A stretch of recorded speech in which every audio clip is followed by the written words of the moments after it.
You know what they say about old soldiers, don't you? They're a threat to humanity, and they always will be. He always brings out this anger in me I can't control. Life is life, whether it's wrapped in skin, scales, or feathers. So much for genetics.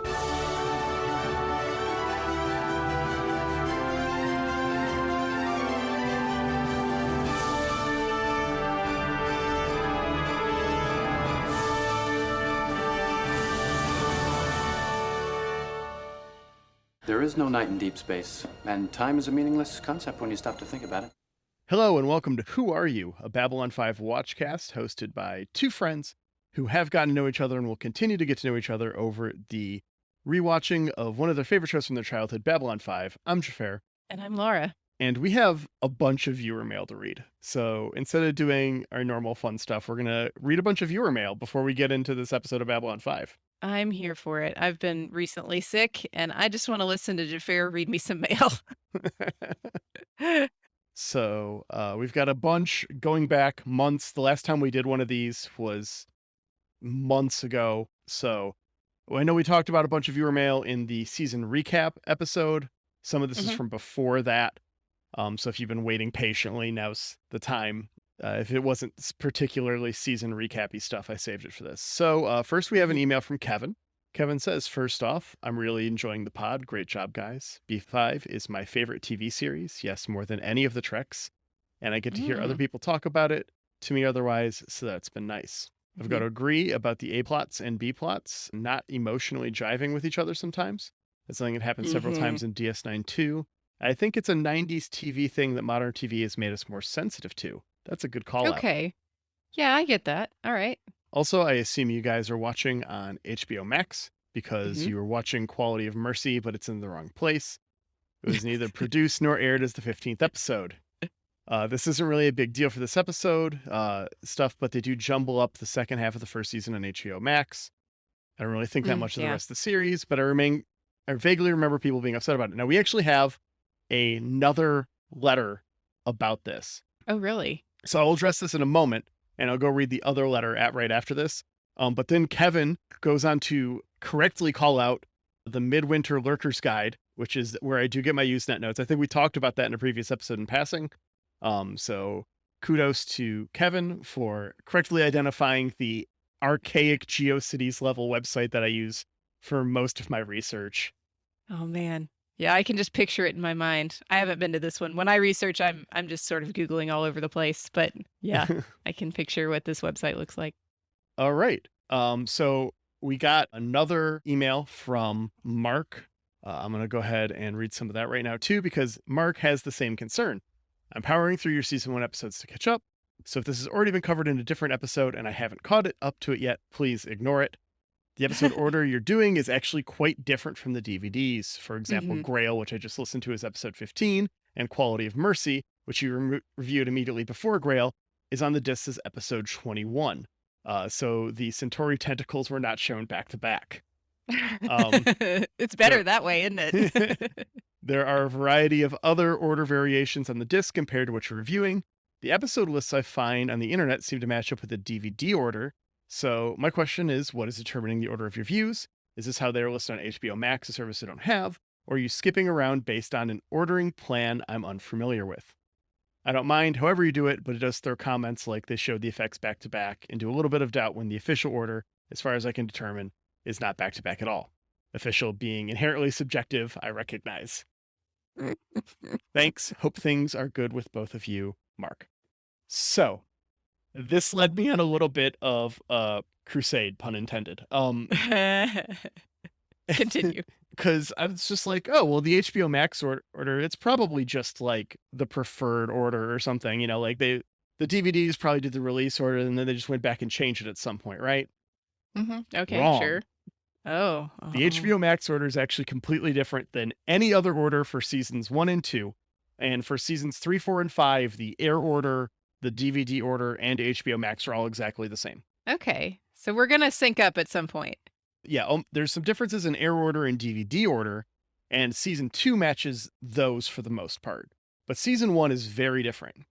And I found someone who found what had happened. Specifically, there is a post that JMS made like 6 years ago. And he's all like, if I were to put the episodes of season 1 in any particular order for me right now, it would be this order for story purposes. And it was Okay. one post. This order has never been released, acknowledged, or anything as far as I could tell.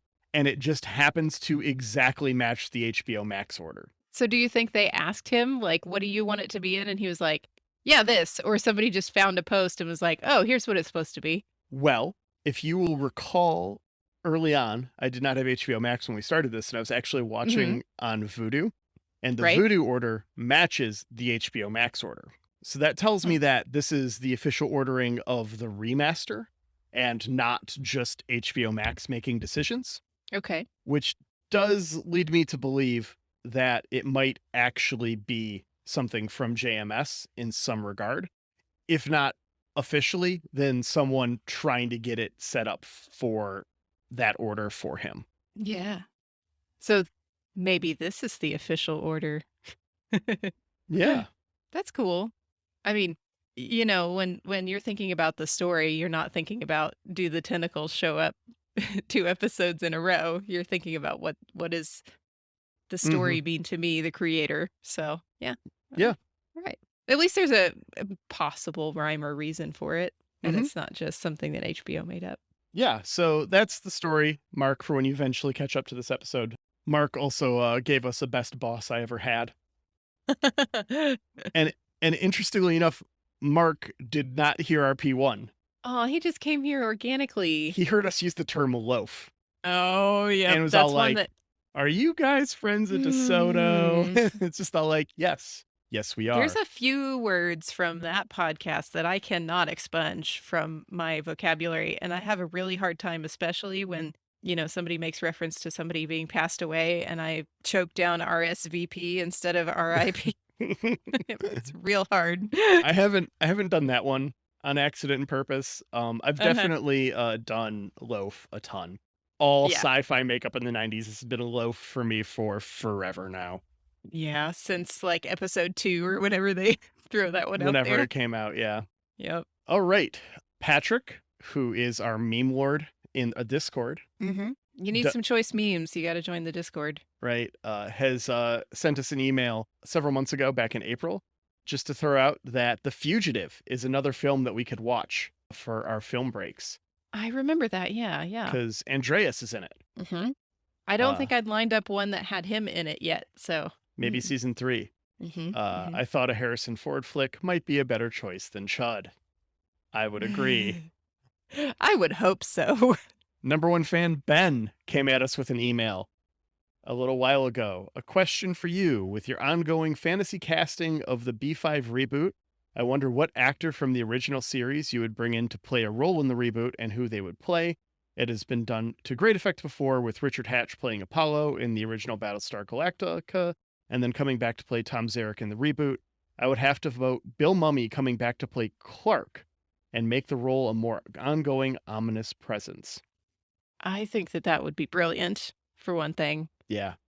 Bill I Mummy follow as Bill Clark Mummy. could totally work, yeah. Yeah. No, he could pull that off. He could do it. I mean, I'd bring back anybody we could get at this point because Yeah. we have so many that have passed away. It's tough. Bruce Boxleitner's got to be a bit part at some point, right? Like just a one episode yeah. guest star. Yeah. Like if he's Honestly, not... you could make him Santiago. Oh, yeah. Or at the very least, the Santiago counterpart to not whitewash a character that we never see. But yeah, you know, you could make him president of Earth that gets killed. Yeah. He just is like in posters and then gets murdered later. Yeah. He's still Yeah, acting we though. could do He was that. just in the Orville. I heard that. Yeah. It's good. And he was in Tron Legacy. So, I Yeah. mean, that's a nice like echo, right? From being in the original Tron to Tron Legacy. He could be an original B5 into Mhm. new B5. That'd be cute. Yeah.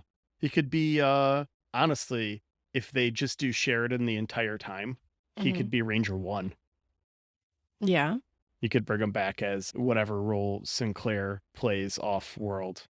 And of course, I'd want to see Claudia Christian do something. I want to see her be somebody. Oh, for sure, yeah.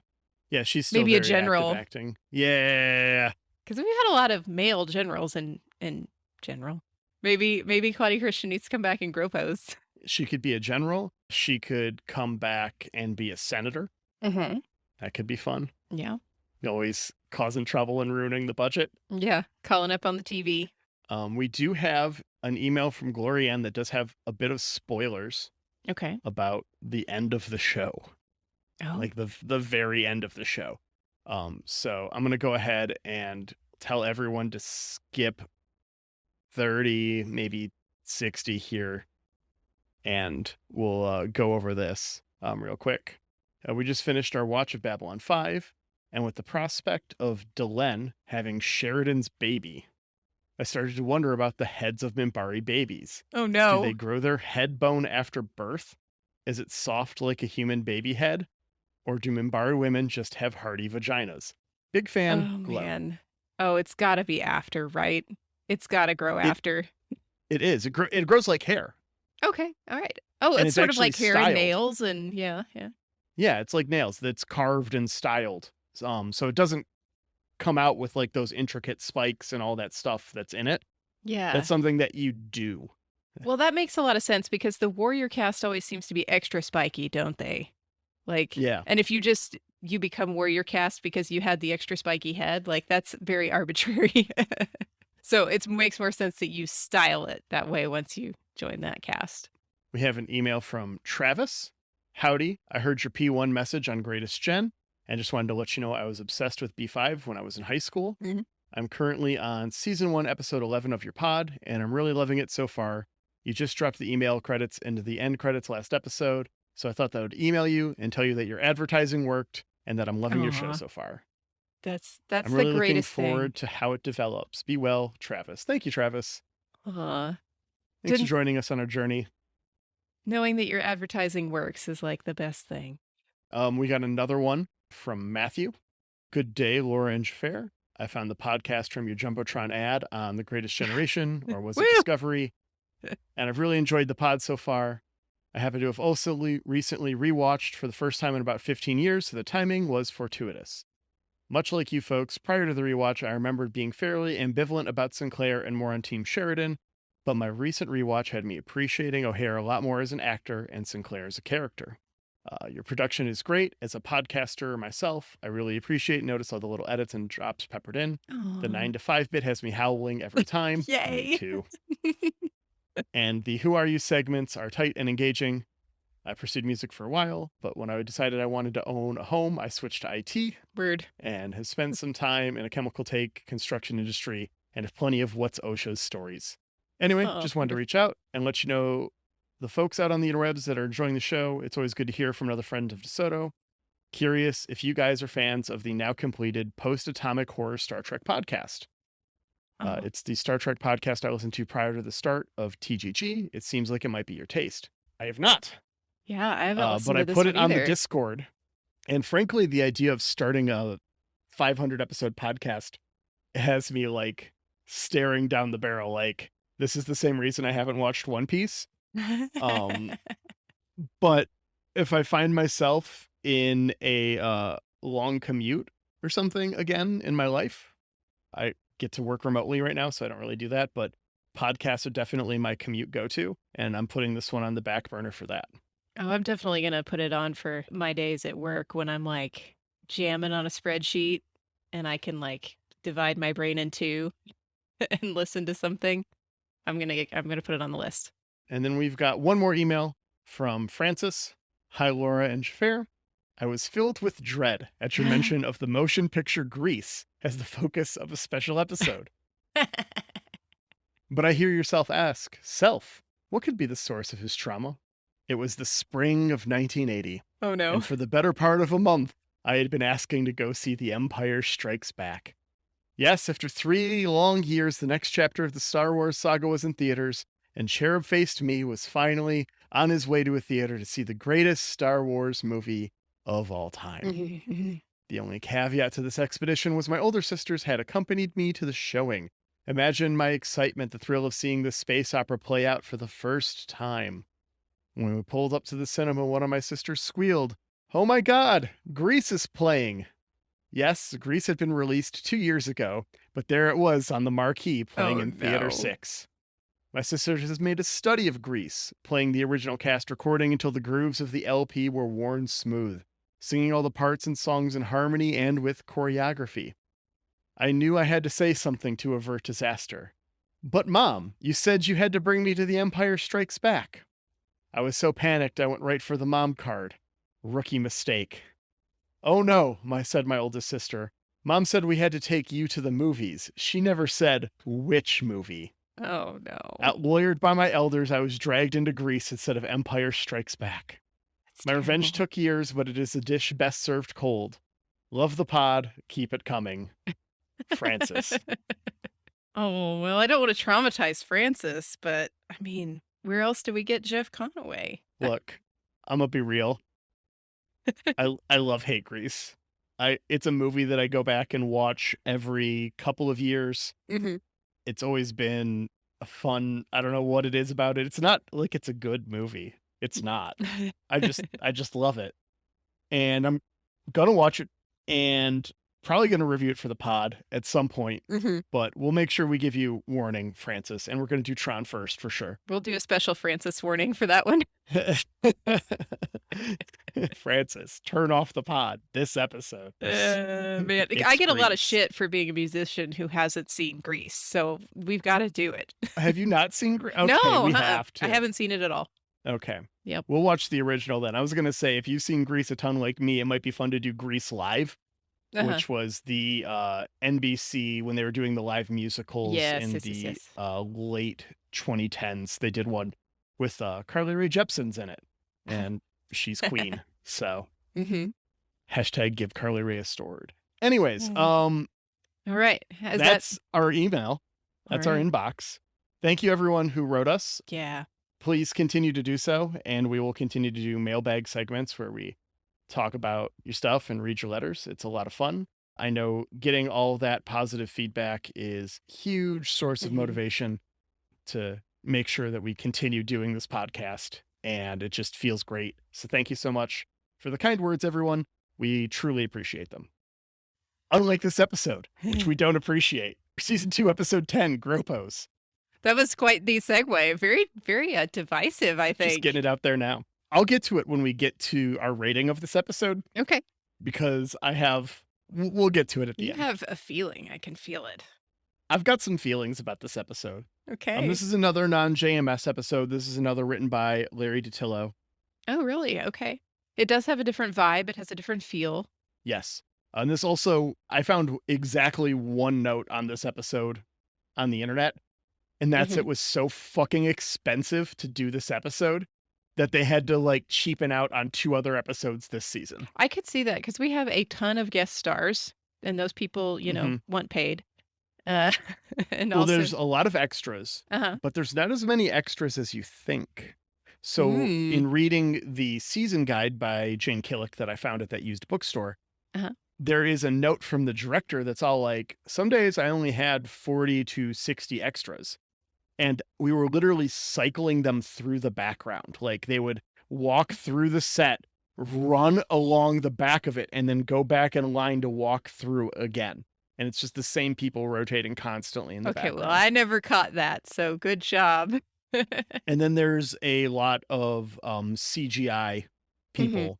Like whenever you see large groups of soldiers, Yes. there was probably 5 to 10, and they just superimposed it with CGI. Yeah, I could definitely tell. Like when we get all those soldiers like disembarking and stuff, you can tell there's a little bit of CGI and all that. And that happens right at the beginning here. So we It open up does. with CNC and Ivanova doing a bad job jinxing herself for the whole episode. Yep. Ivanova's on thirds where it's supposed to be nice and quiet. Mm-hmm. And then 6 Earth Force ships just roll in unannounced. Yeah. Sheridan runs up to meet the general who's disembarking onto the station. When I typed the word disembark, then I like really tripped myself out. Like, do you disembark onto something or are you embarking? I don't know. Anyway, he gets onto the station, and this general turns out to be Richard Franklin. And Yep. he's played by General. Yeah. General Franklin. And he's played by Paul Winfield, which is a Mhm. huge guest actor get for me. I thought this was great. So he's played other great characters such as Martin Luther King Jr. in a miniseries about Martin Luther King Jr. Huh. And also Captain Clark Terrell in Star Trek II, The Wrath of Khan. Oh, shit! I totally missed that. He's that guy. He's that guy from my least favorite scene of any movie ever. I really hate the earbugs. I'm not a fan. Botany Bay. Yeah. Yep. So what a great guest actor for this episode. Love it. Yep. He's all like, hey, you've got the last name Franklin. There are 100 billion humans living across the galaxy. You don't happen to be the one other Franklins I know's dad, do ya? And he's all like, yes, I am, of course. Yeah. He's identifies himself right away as daddy issues. Yeah. He's all like, I need you to set up 25,000 cots. Yeah. So I was thinking about it. 25,000 is about 1.5 times the population of the town I grew up in. Yeah, that's crazy. So that's a lot of cots. It's 10% of the population of Babylon 5. It's 250,000 people. Correct. So just plus 10%. Can you imagine if for every 10 people, there was just another person overnight? Ugh. What that would do to logistics, the roads, water, food. Mm-hmm. Ivanova's job. Yeah. Earth Force calls it a classified operation. I call it a nightmare. She gets shafted this episode. She does. That's the whole cold open. After theme, we see thousands of soldiers unloading into the station. We West Wing with the command staff for a moment. They have quadruple booked rooms and still are short on space for the Marines. We meet the drill sergeant, who is just hilarious. Yes. I looked up this guest actor too, because I was like, I've seen him before, right? I mean, surely. Ryan Catrona and his Wikipedia opening line and IMDb opening line is Ryan Catrona is an American actor best known for playing gruff authority figures and military men. Yeah. Yep. Uh-huh. That tracks.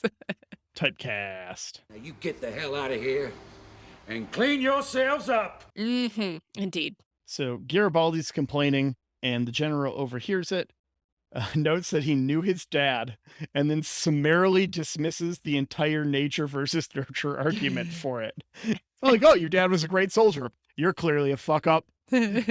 So much for genetics. He's not impressed with the Garibaldi homeschool security education. This has to be like one of the sickest burns in the history of the show. And this show has sick burns.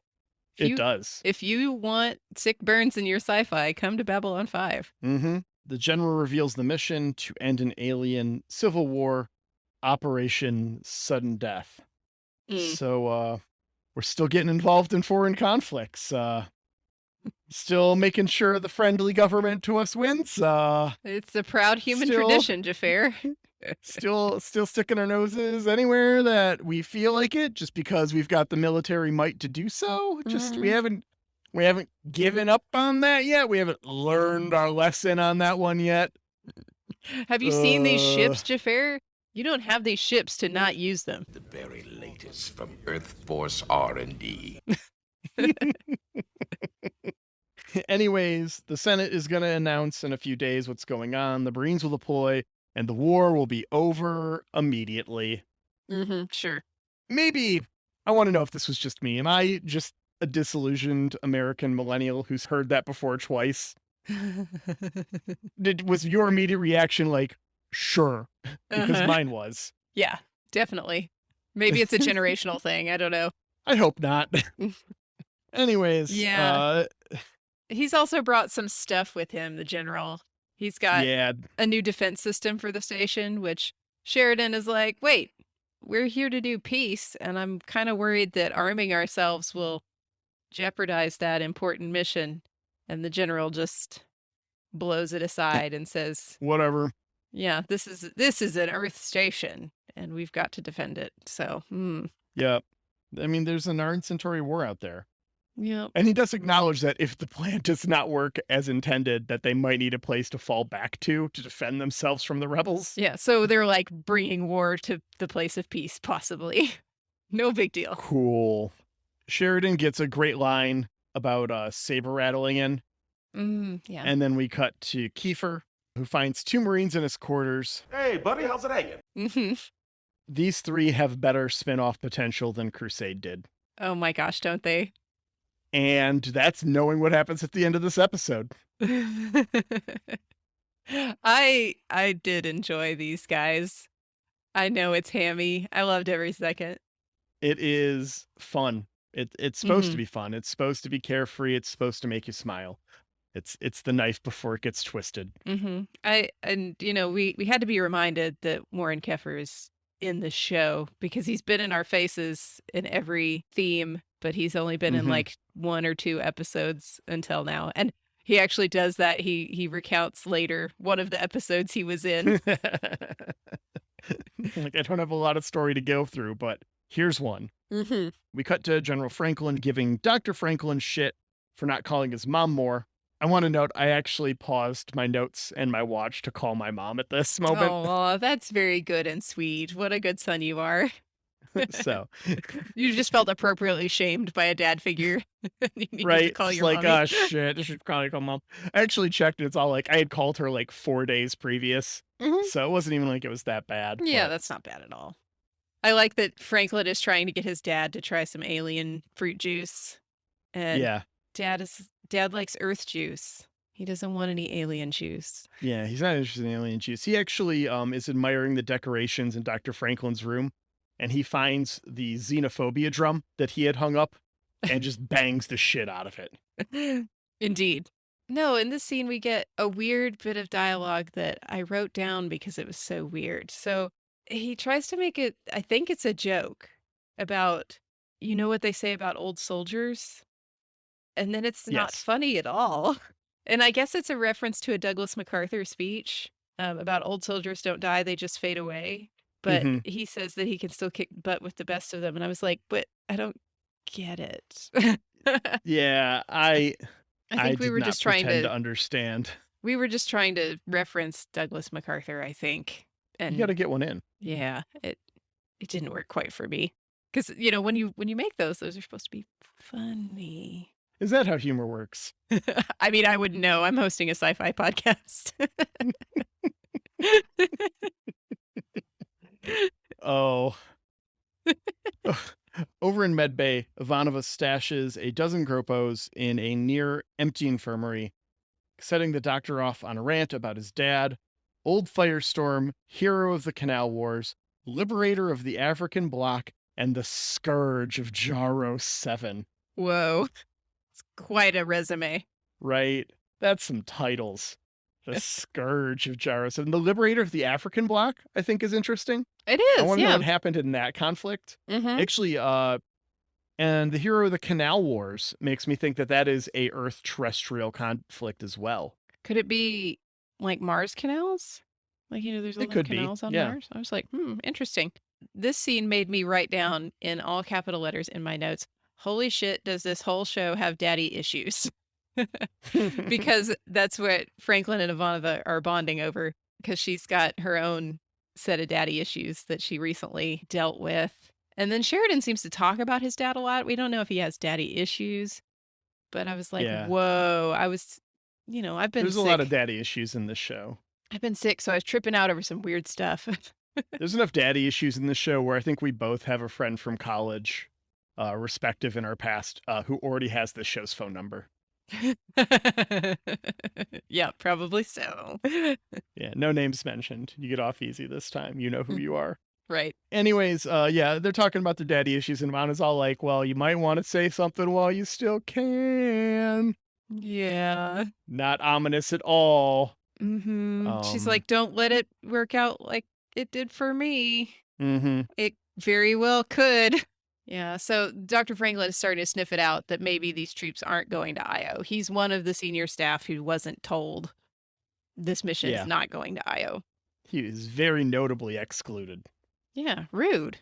Anyway, Delenn shows up and confronts Garibaldi in the Zocalo or the marketplace or somewhere Mm-hmm. about the excess of soldiers, and she has concerns that Babylon 5 is going to turn into some sort of armed camp. But Garibaldi tells her they're just going to IO. And she says, well, good, because we already have to worry about the fight between the Narns and the Centauri here, and Yeah. we need to find a way to make peace.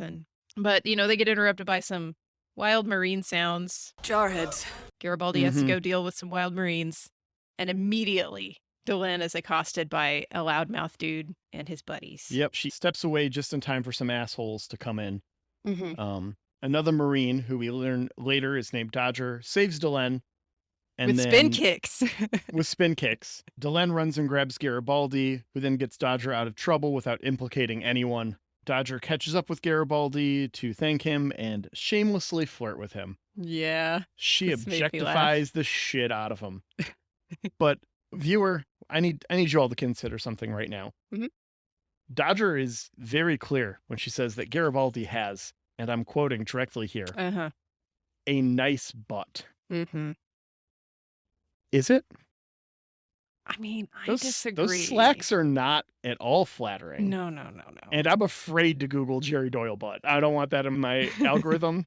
I don't want that in my search history. Right. I don't have to worry about someone seeing that ever associated with my name. Yeah. Except for, I guess, this rant right now. I'm just going to posit that, I'm sorry, dudes.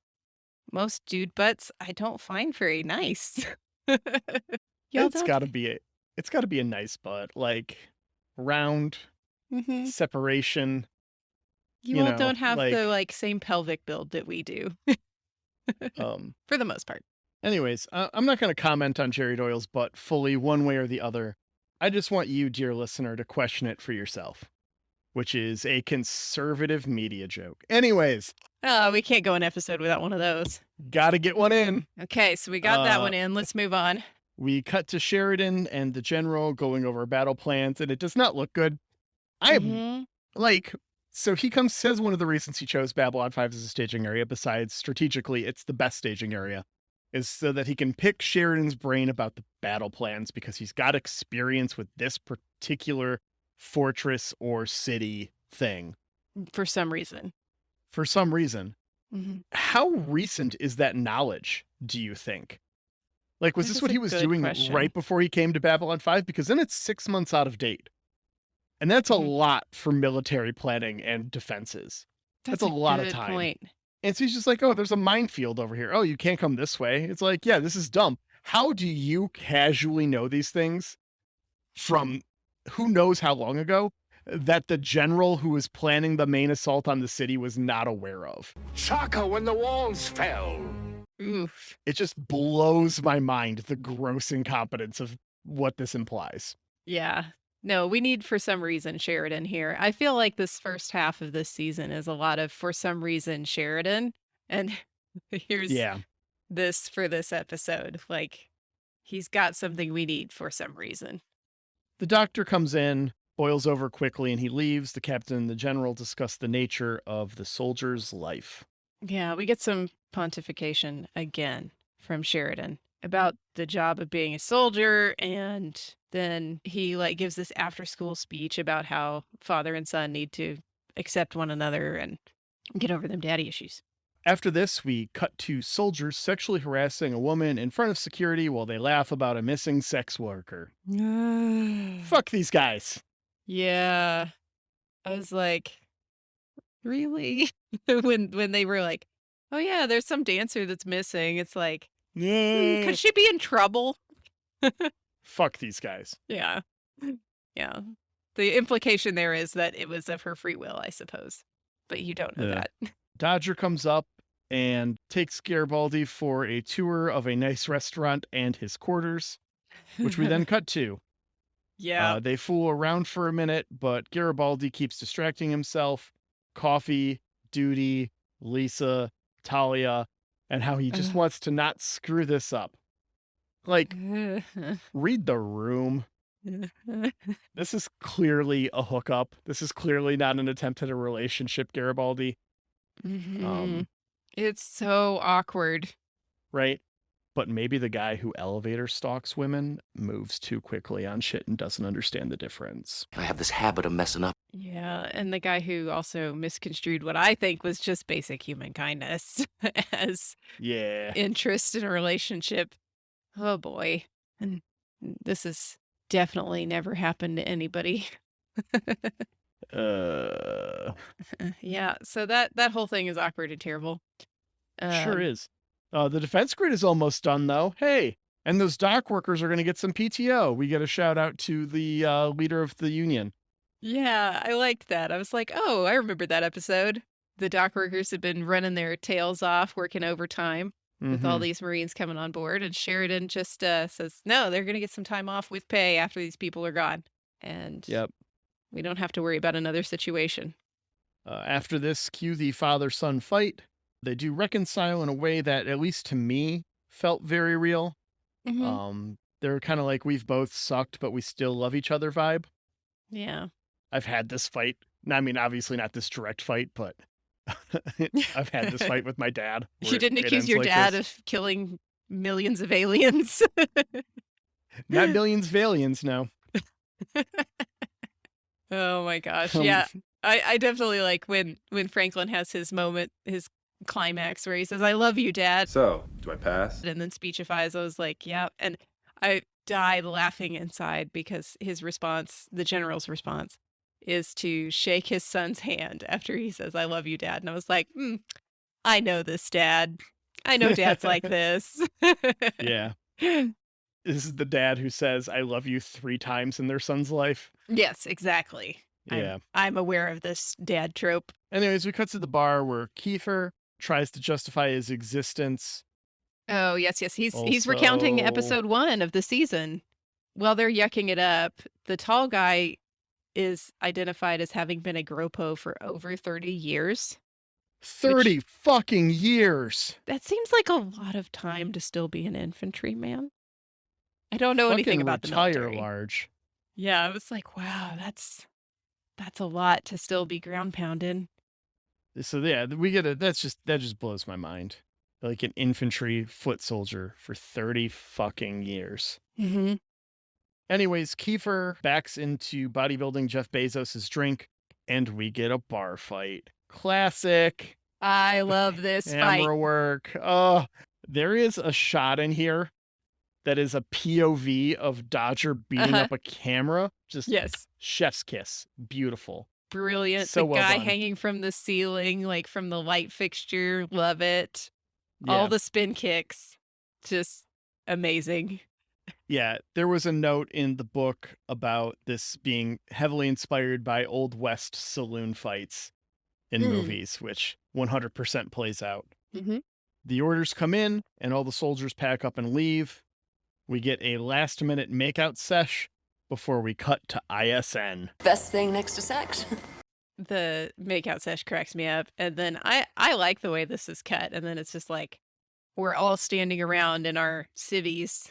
You know, Ivanova's got her hair down and they're waiting for whatever news they can get. Yeah. General Franklin comes on to report victory is imminent but costly. The casualty list comes in, and then we cut to Actor because they're all dead to credits. There's only one truth about war. People die. Oh, man. The only people who make it out are the drill sergeant who pulls the general off camera and the general. Every other character we were introduced into this episode as a GROPO, dead. Every last one. All Bodybuilding Jeff Bezos, dead. Dodger, dead. Large, dead. Yang, dead. All of them. It just really punches you in the gut. Which is why I have the rating for this episode that I have. But first, Laura, before I get into that, I will give you a chance to express your feelings on a scale of Babylon's 1 to 5. How'd you feel about this one? I actually really like it a lot. Did you? I was sitting there. We were driving somewhere yesterday, and I was musing in the car to my husband, and I was like, "Is it weird if I give this one a 5 too? Is that?" And he was like, "It's not a 5." And I was like, "But it feels so good to me." Like, I don't know if it's just because when I was watching this episode and making my notes, I've had the recent illness that, you know, everyone is getting in the middle of a pandemic. And, you know, maybe I was just like a little sort of fever high. I don't know. But I love this episode. I don't watch a lot of war stuff. And I don't not really a subject that I study or, I didn't catch the thing you said about, wow, this military intelligence would be way out of date. I was fully like submersed in this episode Hmm. and I bought everything it was selling. I love the little like mashy kind of feel. You remember you've Yeah. watched a lot of MASH, right? No, Or is it just but me? I'm No. I've seen MASH. I've seen Yeah. more than one episode of MASH, but I would not say that I've watched a lot of MASH. I've watched a lot of MASH. I liked MASH, but I like that feel to it. Is like, we're sort of in the trenches of our militariness at this moment. All the guest stars, I liked how they were written. I liked everything they said. I loved the fight scenes. I liked grappling with some of the daddy issues and thinking. It really got me thinking. I don't know if you've encountered the podcast that was called Why Are Dads?